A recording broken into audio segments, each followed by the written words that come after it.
And for Indians living in America, these developments are impossible to ignore. Which brings us to the question that many skilled professionals are now asking themselves. Is it time to come home? Well, for decades, moving to America symbolized success, a better salary, a better future, a better life abroad. Millions of Indians, they followed that dream. And many succeeded too. But in today's reality, that looks completely different. Layoffs are rising, visa uncertainty continues, AI is changing workplaces, competition is intensifying, and many professionals, they are being forced to rethink their plans. Well, the Indian financial analyst we discussed earlier, it is now considering returning home.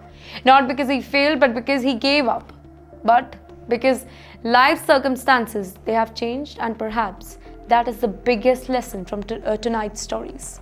Success abroad is no longer guaranteed. The rules are changing, the workplace is changing, technology is changing, the world is changing.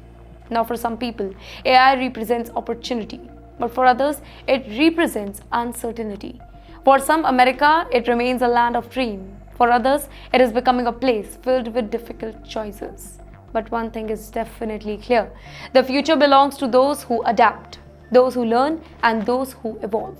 Because whether you live in Bengaluru, Hyderabad, Silicon Valley, or New York, the AI revolution that is no longer coming, it is definitely already there. And with that, we come to the end of tonight's Skyline. I am Driti Atri, and there is just one takeaway from tonight's show. And it is this: the future of work is being rewritten before your eyes. The question is no longer whether AI will change our lives or not. The question is, how prepared are we for that change? Ladies and gentlemen, for decades, manufacturing jobs, they represented stability, a steady paycheck, a reliable future. But today, even those jobs are under a lot of pressure. Whirlpool, it has announced another round of layoffs in Iowa. 100 more workers will lose their job.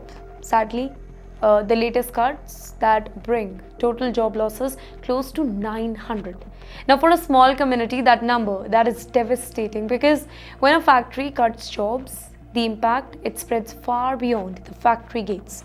Restaurants suffer, jobs suffer, in fact, shops suffer, schools suffer, entire communities feel the consequences. Company executives, they blame weak demand. Unicorn, they blame corporate decision. Workers are left wondering that who is right. But for the families affected by layoffs, the debate, it hardly matters. What matters is paying bill, supporting children, finding a new opportunity. It is another reminder that economic uncertainty, it is not limited to one industry now. It is spreading faster, and that too across multiple sectors, affecting families who once believed that their jobs were secured.